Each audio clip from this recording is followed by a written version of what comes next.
Кайырлы күн баршаңызға, сіздермен бірге Назерке. Бүгін сіздермен түрлі жемістен дайындалатын компот дайындап, қысқа сақтайтын боламыз. Бұл компоттың түсі де, дәмі де өте тамаша, керемет болып шығады. Егер де менің каналыма тіркелмеген болсаңыздар, подписация батырмасын басып, тіркеліп қойыңыздар. Ең алдымен банкілерімізді булап, осылай стерилдеп аламыз. Ал крышкаларын қайнап тұрған суға 5 минутқа салып қойдым. Енді банкілерімізге жемістерімізді шетінен салып бастаймыз. Ең алдымен алқорына салдым. Әр банкіге 5 штуктан салып шықтым. Келесі өрікті салып шығамыз. Әр банкіге мен 4 данадан салдым. Келесі шиені саламыз. Бұл шие өзіміздің ауылдан, бақшадан терілген шие. Әр банкіге 2 уыстан салып шықтым. Көп салып қажет емес, компотымыз қышқыл болып кетуі мүмкін. Келесі алманы салдым. Әр банкіге 4 кесімнен салып шықтым. Соңында жүзімді салып шығамыз. Бұл жүзімде ауылдан, бақшадан терілген жүзімдер. Өте дәмді, тәтті жүзімдер. Мен осылай банкілерді жартысына дейін ғана толтырдым. Егерде көп болсын десеңіз, тағы да жемістерді салуыңызға болады. Енді банкілерімізге қайнап тұрған суды құйып, жарты сағатқа қалдырамыз.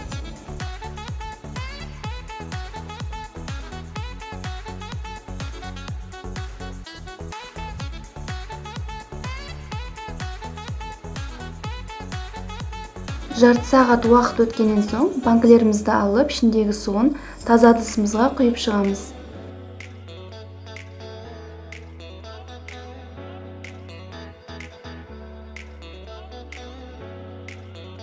Сосын осы суды қайнатып, банкілерге қайта құятын боламыз. Суымыз қайнағанша қантымызды салып шығамыз. Әр банкіге 160 граммнан салып шықтым. Міне суымыз қайнады, түсі де өте әдемі болды. Енді қайтадан осы банкілерге құйып шығамыз.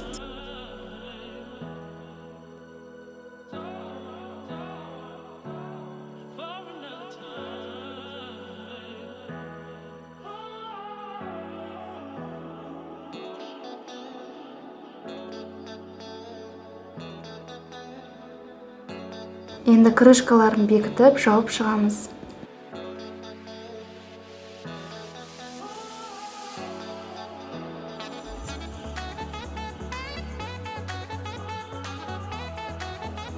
Банкымызды жауып болған соң осылай айналдырамыз, сонда қантымыз толықтай еріп шығады.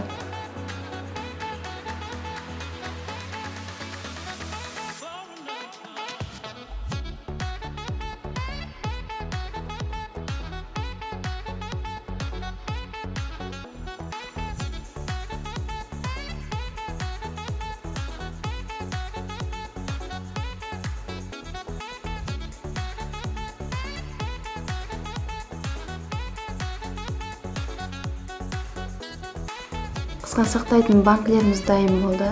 Егерде видеоны соңына дейін қараған болсаңыздар, лайк басып, комментарий жазып, менің каналыма тіркелуді ұмытпаңыздар.